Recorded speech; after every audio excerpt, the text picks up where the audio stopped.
Party BRS మాత్రమే. రెండు పార్టీలు, ఒకటి ఢిల్లీలో అధికారంలో ఉంది, ఇంకోటి రెండోది రాష్ట్రంలో అధికారంలో ఉంది. కానీ ఈ రెండు పార్టీలు ఉన్నప్పటికీ, ఎన్ని రకాల కుయుక్తులు పనిన్నప్పటికీ బీఆర్ఎస్ఏ కేసీఆర్ గారి నాయకత్వమే ఈ రాష్ట్రానికి శ్రీరామ రక్ష అని చెప్పి మళ్ళీ ఒకసారి అటు పల్లెల్లో ఇటు పట్టణంలో ప్రజలు తేల్చినట్టయింది.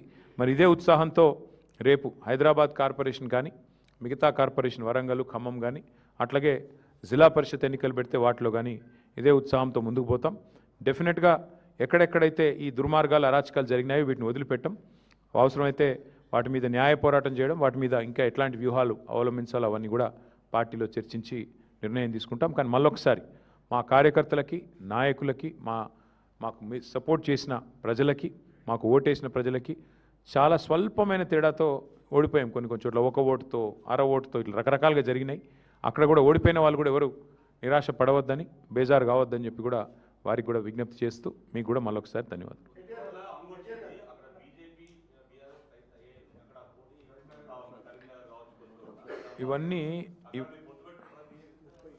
ఇవన్నీ బ్రదర్, ఇవన్నీ ఒక దగ్గర లేట్ల పరిస్థితి దాదాపు 30 చోట్ల ఉంది. కావాలంటే లిస్టు చదవమంటే చదువుతాయి. నాగర్ ఉంది ఎక్కడెక్కడ హంగు ఉన్నది అనే దానికి ఇగో చదువుతా నేను.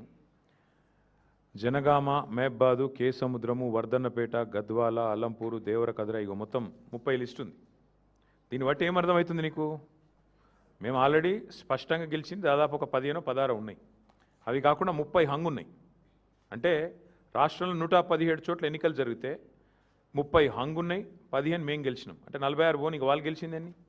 కాబట్టి నేనేమంటున్నా అంటే ఇక్కడ ఏ వైఖరి అవలంబించాలి, మా పెద్దలు, మా పార్టీ అధ్యక్షులు కేసీఆర్ గారితో కూడా మాట్లాడతాం. అట్లే స్థానిక నాయకత్వం మనోభావాలు కూడా మేము, ఎందుకంటే స్థానిక ఎన్నిక, స్థానిక నాయకుల మనోభావాలు, స్థానికంగా ఏం పరిస్థితులు ఉన్నాయి అవి కూడా బేరీ చేసుకున్నాక నిర్ణయం తీసుకుంటాం. ఇంకా 2 డేస్ టైం ఉంది కాబట్టి ఆలోచించి నిర్ణయం తీసుకుంటాము.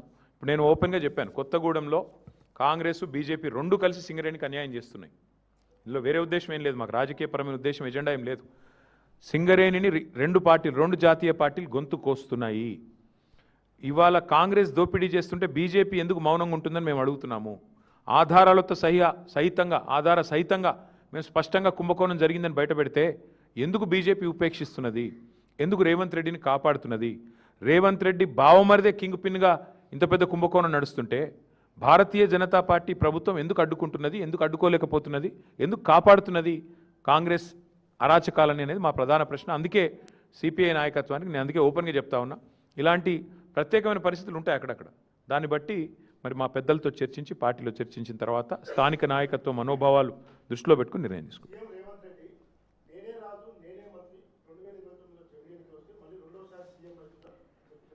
సరే అనేది చాలామంది అట్లా అనుకున్న వాళ్ళు ఇదివరకు చూడలేదా?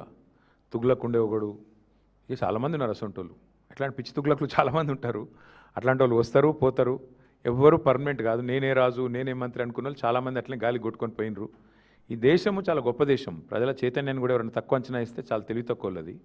ఈ దేశంలో ఇందిరాగాంధీ గారు ఓడిపోయినారు, ఎన్టీ రామారావు గారు ఓడిపోయారు, కేసీఆర్ లాంటి తెలంగాణ తెచ్చిన నాయకుడు కూడా మన కామారెడ్డిలో దురదృష్టవశాత్తు ఓటమి పాలయ్యారు. సరే రేవంత్ రెడ్డి గారు అక్కడ థర్డ్ వచ్చారు, అది వేరే విషయం అనుకో. కానీ పాయింట్ ఏంటంటే ఈ దేశంలో అట్లా రేవంత్ రెడ్డి లాగా విర్రవీగిన వాళ్ళు, నేనే రాజు, నేనే మంత్రి అన్న వాళ్ళు చాలామంది వచ్చారు, చాలామంది పోయారు. కానీ దేశం అట్లే ఉంది, ప్రజల చైతన్యం అట్లే ఉంది. చైతన్యాన్ని తక్కువ అంచనా వేసిన వాళ్ళు ఎవరైనా కూడా గాలికి పోతారు భవిష్యత్తులో. పార్టీ మారిన ఎమ్మెల్యేల విషయంలో మేము మొదటి నుంచి ఒకటే చెప్తున్నాం. రేవంత్ రెడ్డి గారు మళ్ళీ నాకు తెలిసి ఇవాళ వచ్చి మేము గెలిచినాము, మాకు తిరుగులేదు, వెరుగులేదు, నేనే రాజు, నేనే మంత్రి అని మళ్ళీ పోజులు కొడతాడు. నేను రేవంత్ రెడ్డిని ఒకటే అడుగుతున్నా, మీరు కూడా అడగండి. ఇలా ప్రెస్ మీట్ పెడతారు కదా, అడగండి. నిజంగా నీ గవర్నమెంట్ మీద నీకు అంత నమ్మకం ఉంటే ఆ 10 మందితో రాజీనామా చెప్పించి ఎలక్షన్కి చూద్దాంపా. ఎందుకంటే ఇవి స్థానిక ఎన్నికలు. ఆ స్థానికంగా మోరీ బాగుందా, ఆడ నీళ్ళు వస్తున్నాయా లేవా, ఆడ అభ్యర్థి ఓడిపోయిందా గెలిచిండా, వీటన్నిటి మీకెళ్ళి నడుస్తుంది. ప్లస్ ప్రభుత్వం ఎన్నిటి మీకెళ్ళి నడుస్తుంది. నీకు తెలుసు, నాకు తెలుసు.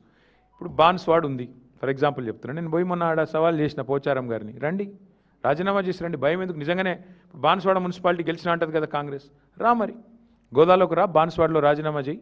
ఒక పోచారం గారే కాదు, 10 మంది ఎమ్మెల్యేలు ఎవరైతే ఇవాళ కాంగ్రెస్ వాళ్ళు వాళ్ళ పార్టీలో చేర్చుకున్నారో, సరే స్పీకర్ గారు చేర్చుకోలేదని చెప్పి ఏదో సాంకేతికంగా చెప్తుండు. కానీ మీకు తెలుసు, మాకు తెలుసు, ప్రజలకు తెలుసు. అక్కడ ఎన్నికలకు రండి, రాజీనామా చేయండి, ఎన్నికలకు రండి, ప్రజలు చెప్తారు. 10 చోట్ల ఉప ఎన్నికలు వస్తే డెఫినెట్గా అదొక ఇండికేటర్ అవుతుంది. ఇక అక్కడక్కడ జరిగిండొచ్చు, అక్కడ లోకల్ కండిషన్స్ ఏందో నాకు తెలియదు, బట్ అక్కడక్కడ జరిగిండొచ్చు. Yes.